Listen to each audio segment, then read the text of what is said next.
మీ బ్యాంకులో పడి టింగు టింగుమని మీ ఫోన్లు మోగుతుండే. ఇప్పుడు బ్యాంకులో వడులు లేదు, ఫోన్ మోగులు లేదు.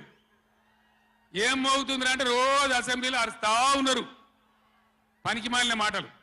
అంతే కదా, మీరందరూ చూస్తున్నారు కదా. ఏం భయపడకుండా ఏం కాదు, మళ్ళా మనమే వస్తాం, అన్నీ చేసుకుందాం, ఏం కానీయం తెలంగాణను. ఈ మధ్యలో కూడా వీళ్ళు దుర్మార్గం చేస్తే కొట్లాడదాం, పోరాడదాం, మన హక్కుల కోసం నిలబడదాం. రే ఆగురాబాయ్ ఆగో, ఏ ఆపా రాజశరెడ్డి, అరే ఎవడాడు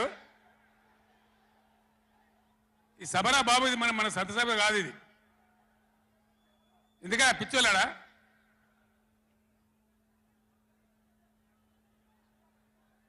నేను మీ అందరికి ఒకటే మాట చెప్తా ఉన్నా, మాకు అధికారం రావాలి, ఎన్ని అబద్ధాలైనా చెప్పుదాం, ఇష్టం నోటికి వచ్చింది చెప్పింది.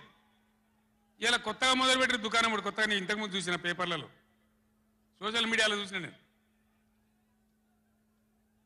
వరికి పంటలకు కనీస మద్దతు ధర వస్తే వాళ్ళు చెప్పిన 500 బోనస్ ఇయ్యారట. అంటే ఏమన్నట్టు, ఎందుకు చెప్పిన మరి అన్నాడు? మద్దతు ధర రాలేదా? కేసీఆర్ గవర్నమెంట్ అప్పుడు వడ్లని కొనలేదా? డబ్బులు బ్యాంకులో వల్లేదా? మరి ఇవాళ 20 ఏమైంది?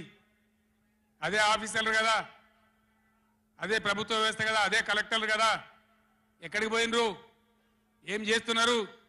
మీ దొంగ మాటలతో, నంగనాచి మాటలతోని ఇతరుల మీద అబాండాలేసి ఏదో తప్పించుకుంటామంటే నడవది బిడ్డ, జాగ్రత్త. మునుపు జరిగినట్టే జరగాలి, ఇంకా మంచిగా జరగాలి, కానీ చెడ్డగా జరిగితే జరగనీయం, మిమ్మల్ని నిద్ర కూడా పోనీయమని నేను చెప్తా ఉన్నా. అట్లా కొట్లాడతాం తప్ప ఊకోము. కృష్ణా జలాలలో, అటు గోదావరి జలాలలో తెలంగాణ రాష్ట్రానికి రావాల్సిన సంపూర్ణమైన వాటా వచ్చేదాకా బీఆర్ఎస్ కొట్లాడుతుంది. ఇలా అసెంబ్లీలో తీర్మానం చేయగానే కాదు, అఖిల పక్షం తీసుకొని పోవాలి ముఖ్యమంత్రి, అధికార పార్టీ, అన్ని పార్టీల రాజకీయ నాయకులను ఢిల్లీకి తీసుకొని పోవాలి, ప్రధానమంత్రిని నిలదీయాలి. మా వాటా మాకు వస్తే తప్ప ఊరుకోమని చెప్పాలి. ఆ చెప్పేదాకా మనం కూడా ఎంబడబడాలి. ప్రజా ఉద్యమాలు ఉంటేనే ప్రభుత్వాలు అప్రమత్తంగా ఉంటాయి, జాగ్రత్తగా ఉంటాయి. కాబట్టి ఈ దొంగ నాటకాలు మానుకొని పాలమూరు ప్రాజెక్ట్ ఎట్లా చేయాలో ఆలోచన చేయండి, మంచి కరెంట్ ఎట్లా చేయాలో ఆలోచన చేయండి. మీరు గెలిచిన ఉండండి, 5 ఏళ్ళ అధికారంలో ఉండండి, మాకు అభ్యంతరం లేదు. వాస్తవానికి నేను 24 ఏళ్ళ కొట్లాడబట్టి దమ్ము లేకుండా ఒక పూట కూడా లేకుండా చేసిన. సరే అపోజిషన్కి వచ్చినాం కదా, 4 రోజులు ఆరాం తీసుకుందాం అనుకున్నా. కానీ ఏం చేసిండ్రు? నల్లముఖం పిలివై చచ్చిపోయిన ఎలకని పట్టిందట. గవర్నమెంట్కి వచ్చుడే కృష్ణా నీళ్ళను ఉంచబోయి కేఆర్ఎంబీకి అప్పచెప్పింది. కట్ట మీద మొత్తం రిజర్వ్ పోలీసులు ఉన్నారు. ఇప్పుడు మంచినీళ్ళకు కూడా సిప్పబట్టి అడుకోవాలి. శ్రీశైలంలో కట్కాన్ చేసి కరెంటు ఉత్పత్తి చేయాలంటే వాడిని అడుకోవాలి సిప్పబట్టుకొని.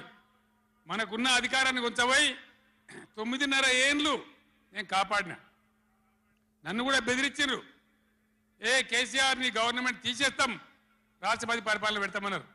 పెట్టు దమ్ముంటే చూద్దామని చెప్పిన నేను, కానీ చెప్పలే. మా మీద కూడా మస్తు ఒత్తిడి తెచ్చారు. ఎప్పటికప్పుడు లెటర్లు రాసుకుంటూ బోధన చేసుకుంటూ పార్లమెంట్లో మన ఎంపీలు మేము కొట్లాడి ఆపినాం, కానీ చెప్పలే. ఇలా వీళ్ళు చెప్పిండ్రు. మొన్న మన ఎంపీలు పోయినరు, రామా నాగేశ్వరరావు గారు, రంజిత్ రెడ్డి గారు, కేశవరావు గారు అందరు పోయినరు.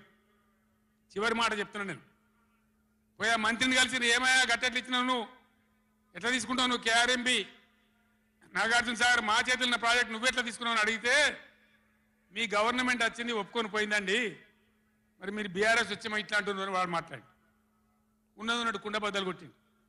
మన ఎంపీల ముఖం మీదనే చెప్పిండు, మీ తెలంగాణ గవర్నమెంట్ వచ్చి ఒప్పుకొని పోయింది, మరి మీరు బీఆర్ఎస్ వచ్చి వద్దంటుండ్రు, ఇదేం కథ అని మాట్లాడండి. అందుకే నేను చెప్తున్నా, ముఖ్యమంత్రి కానీ, ఇరిగేషన్ మంత్రి కానీ, రాష్ట్ర మంత్రివర్గం కానీ ఇప్పటికైనా పిచ్చి పనులు, పిచ్చి ఆలోచనలు బంద్ చేసి వెంటనే అసెంబ్లీ బడ్జెట్ సమావేశాలు ముగించి మొత్తం అఖిలపక్షం తీసుకొని ఢిల్లీకి పోవాలి, మాట్లాడాలి, బిఎస్ ట్రిబ్యునల్ టైం ఫ్రేమ్ పెట్టమనాలి. ఇలా గవర్నమెంట్ చేయాల్సిన పని మాకు ఎన్నో దశాబ్దాల నుంచి అన్యాయం జరిగింది కాబట్టి బ్రిజేష్ కుమార్ ట్రిబ్యునల్కు